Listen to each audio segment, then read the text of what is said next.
Bom, continuando o nosso estudo do projeto de pesquisa, como eu estava dizendo para vocês, deixa eu compartilhar aqui na tela, o, o projeto de pesquisa, ele tem alguns itens, né, que são padrões. Isso independe da área do conhecimento. Não é? Esse aqui são um conjunto mínimo de itens que deve ter um projeto de pesquisa, seja da área de ciências sociais aplicadas, seja da área de ciências exatas, né? Da área de ciências humanas, né? Ciências da saúde. Então, no o projeto de pesquisa vocês têm que definir um tema, formular um problema de pesquisa, a partir da formulação do problema de pesquisa, construir hipóteses, né? Definir uma metodologia, né? Com a identificação do tipo de pesquisa, tipo de amostragem, coleta e levantamento de dados, análise e interpretação de resultados, entre outros procedimentos. Aqui ficam definidas quais essas opções tomadas e a leitura operacional que o pesquisador fez fez do quadro teórico, com a apresentação do detalhamento de todas as etapas e procedimentos que serão necessários para a realização da pesquisa, previsão de recursos financeiros, físicos, humanos, né, materiais necessários para a realização da pesquisa. Geralmente, esse item aparece em pesquisas em que se pleiteia para sua realização o financiamento junto a agências de fomento à pesquisa ou congêneres. Um projeto de pesquisa, ele tem que ter um cronograma de execução, né, prevendo todas as fases da pesquisa. Nesse item, pode-se organizar o tema, né, organizar o tempo necessário para a realização de cada uma das etapas propostas no projeto. Devem ser discriminados todas as ações e procedimentos, prevendo-se o período de execução, com sua duração e as respectivas datas de realização.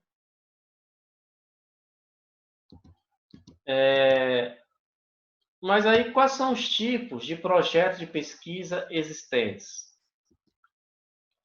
Então,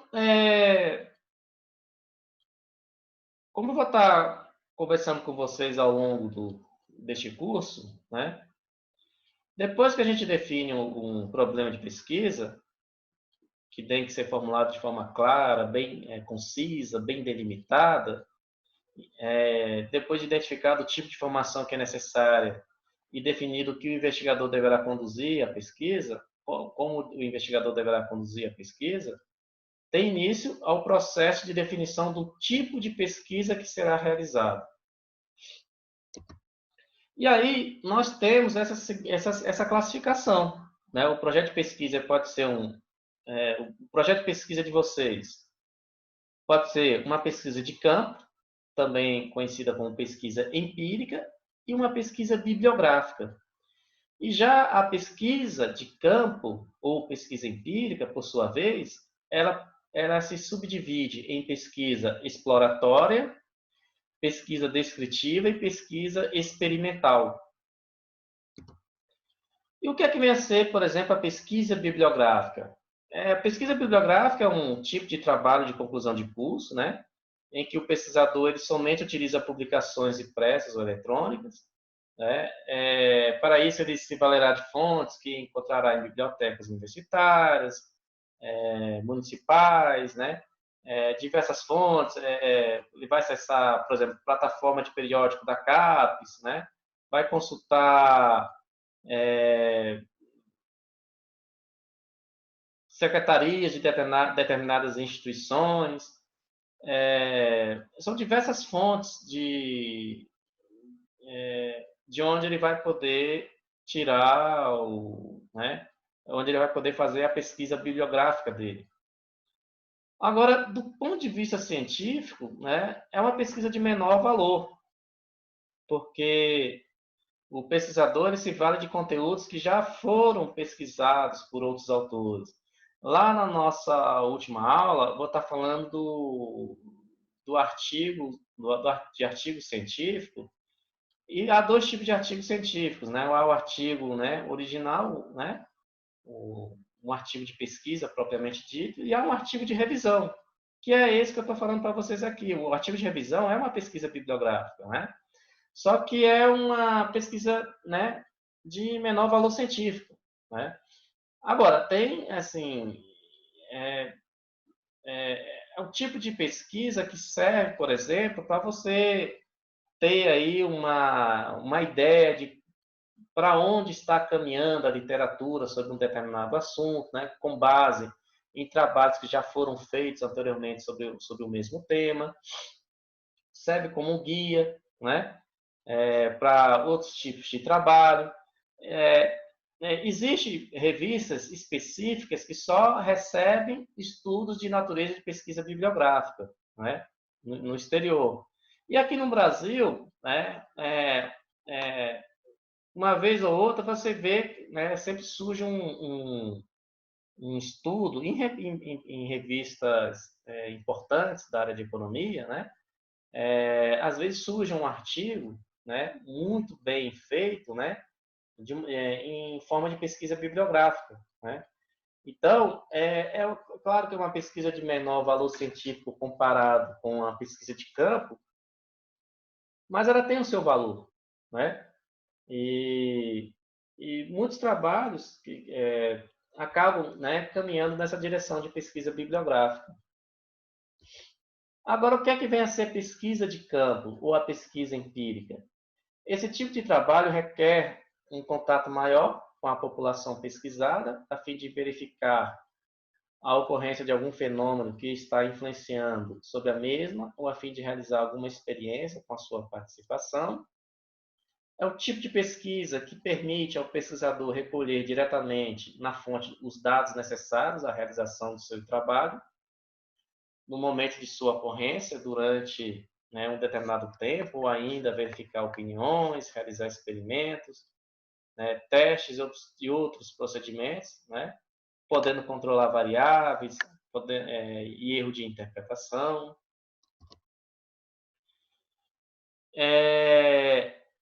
Só que a pesquisa de campo, a pesquisa empírica, ela tem três subdivisões. A primeira dela é ser uma pesquisa exploratória. Ela pode ser uma pesquisa de campo, uma pesquisa empírica, pode ser uma pesquisa exploratória. E o que é que vem a ser uma pesquisa exploratória, né?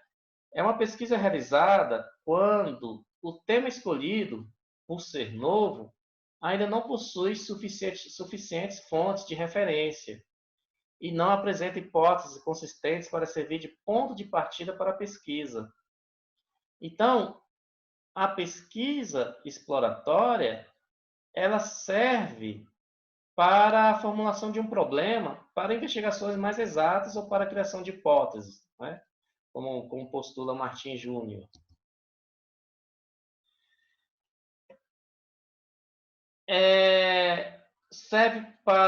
Esse tipo de pesquisa serve para aumentar o conhecimento do pesquisador acerca do fenômeno que deseja investigar em um estudo posterior, mais estruturado, ou da situação em que pretende realizar tal estudo.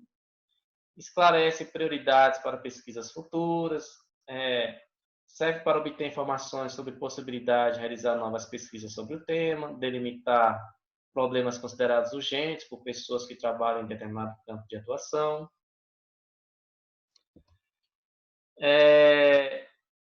Para Matias Pereira, uma modalidade de estudo que se procura descobrir, né, se existe ou não um fenômeno.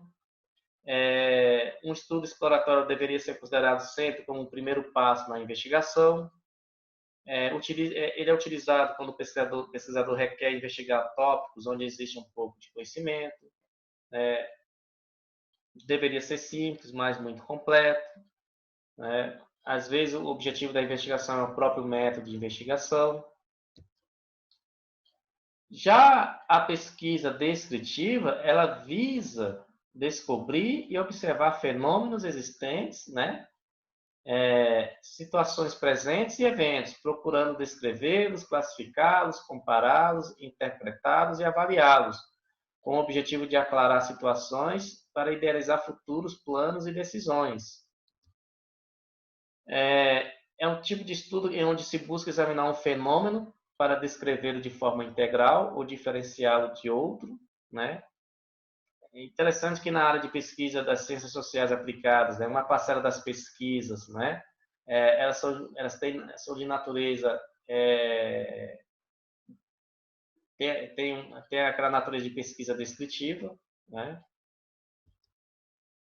Agora, já a pesquisa experimental, ela é uma investigação na qual o pesquisador verifica o efeito de uma variável denominada independente causa sobre outra variável denominada dependente, procurando estabelecer um controle sobre outras variáveis que podem influir no resultado. E aí, esse tipo de pesquisa, né, é bastante, né, utilizada, né, na área, por exemplo, de economia aplicada. Então, trabalhos que envolvem abordagens metodológicas de natureza estatística, de natureza econométrica, né, são trabalhos de pesquisa experimental, né? Trabalhos que vocês vão estar fazendo, né, ao longo não apenas ao longo do mestrado de vocês, mas também ao longo da vida de vocês como pesquisadores, né? Pode ser que os trabalhos de vocês tenham essa natureza de pesquisa experimental, né? Quando você está lá trabalhando, aplicando a econometria para analisar dados, para buscar resposta a um determinado problema de pesquisa, você está fazendo uma pesquisa experimental, né? E aqui nós temos agora, nós temos aqui uma estrutura desses 4 tipos de projeto de pesquisa que eu falei para vocês, né? Então, nós temos aqui o projeto de pesquisa bibliográfico, o projeto de pesquisa exploratório, o projeto de pesquisa descritivo e o projeto de pesquisa experimental. Vocês observem que há vários pontos em comum entre eles, né? E ao longo agora das próximas aulas, eu vou estar falando de cada um desses tópicos. Nós vamos começar pela introdução, mas vocês observam, por exemplo, que os projetos de pesquisa, né? Nós temos, por exemplo, no projeto de pesquisa descritivo, né? As hipóteses são opcionais. Já no projeto de pesquisa experimental é necessário que haja hipóteses, né? Os outros itens aqui são comuns em qualquer tipo de projeto de pesquisa. Vai haver uma sessão específica sobre fundamentação teórica, que eu vou estar conversando com vocês com mais calma também, onde vou estar mostrando para vocês como é que se faz uma revisão de literatura, né, de maneira adequada. Aí vocês observam, por exemplo, que no projeto de pesquisa de vocês vai haver uma sessão de metodologia, ou abordagem metodológica preliminar, né? Que existe no projeto de pesquisa exploratório, descritivo e experimental, mas não existe no projeto de pesquisa bibliográfica, por razões óbvias, né? E o restante também é uma estrutura que se mantém para cada um desses 4 projetos de pesquisa, tanto o projeto de pesquisa bibliográfico, o exploratório, descritivo e experimental. Tem um cronograma de atividades que precisa ser descrito. O orçamento, como eu falei para vocês, isso aqui é opcional, é mais no caso, por exemplo, daqueles projetos de pesquisa que a pessoa está pleiteando algum recurso em uma agência de fomento, né? Bom, vai ter uma sessão de referências, né? Então, vocês vão, ao longo do projeto de pesquisa de vocês vão estar consultando artigos, vão estar consultando livros, e, né, toda essa fonte de pesquisa que vocês vão estar levantando ao longo da pesquisa, do projeto de pesquisa de vocês, vão ter que estar, né, devidamente relatadas no projeto de pesquisa, né? Algo importante é a questão da neutralidade do pesquisador. Ao se investigar e pesquisar os fatos e os fenômenos, o investigador, ele não deve interferir, né, mas deixar que a verdade surja naturalmente ao longo da sua pesquisa. E o que é que isso quer dizer? Pois bem, a importância do papel do pesquisador se solidifica no decorrer das etapas do processo de investigação. Então, isso dá, né, a cada passo, desde a escolha do tema, a definição da forma de problematizá-lo, os instrumentos e métodos a serem utilizados, até a seleção dos autores e dos documentos que servirão como arcabouço, né, teórico, né, e a linguagem a ser adotada na elaboração final do relatório.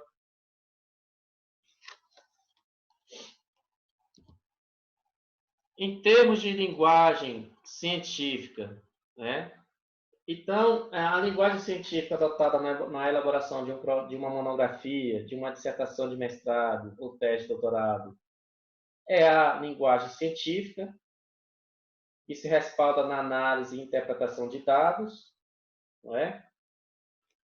Dito de outro modo, né, a linguagem utilizada no trabalho científico, no trabalho de vocês, no projeto de pesquisa de vocês, na dissertação de mestrado de vocês, né, no artigo científico de vocês, a linguagem utilizada é a vertente culta, não se admitindo o descaso para com as regras formais vigentes.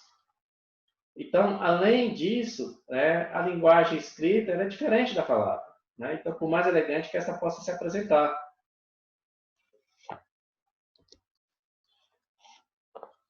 É interessante, como a Sinara argumenta, né, é importante assinalar que a linguagem é referencial, ou seja, o foco de interesse deve estar centrado no objeto em estudo ou em análise. Assim, o texto deve ser redigido com o verbo na terceira pessoa, não se utilizando de considerações subjetivas, de modo a aproximar o leitor do centro de interesse e não o autor do trabalho. E aí vem algumas recomendações no que se refere à linguagem científica do trabalho de vocês. Recomendações que vocês têm que estar atentos, que vocês precisam seguir. Primeiro, evitar períodos longos, variando a extensão das frases. Evitar períodos excessivamente reduzidos, que prejudiquem a apresentação da ideia. Evitar parágrafos com apenas uma frase. Usar tom impessoal na redação. Então, não utilizar a primeira pessoa do singular ou do plural. Lembre-se que é um trabalho científico, então vocês têm que ter uma linguagem científica, vocês têm que valorizar a vertente culta, né? Eliminar termos ou palavras supérfluas e adjetivações redundantes, né? Usar verbos ativos em vez de verbos passivos, definir com precisão os termos, palavras-chave, conceitos e teorias, abster-se do uso de aumentativos, superlativos ou diminutivos, controlar as frases de efeito, o uso de modismos verbais, preocupar-se com generalizações inconsistentes, resistir ao subjetivismo e à opinião pessoal. Aqui, por exemplo, muitas pessoas cometem erros, né? A pessoa coloca a sua opinião pessoal em um trabalho científico, e um trabalho científico não é para isso, né? O pesquisador precisa ser o mais neutro possível, né? Da importância à revisão do trabalho. Então, o trabalho de vocês, como eu falei, como eu disse antes, né, é um trabalho que sempre vai estar sendo revisto, né? Isso faz parte da pesquisa, né? Faz parte da pesquisa acadêmica, né? O trabalho de vocês sempre vai haver necessidade de ser revisto ao longo do curso, ao longo do período que vocês vão estar sendo orientados do seu orientador. Então, é saudável, a revisão do trabalho é algo saudável, tá? É necessário que haja. No nosso próximo tópico, então, nós vamos iniciar o primeiro capítulo, né? Vamos conversar sobre o primeiro capítulo de um projeto de pesquisa, que é a introdução. Né? Então, a gente se conversa na sequência, tá?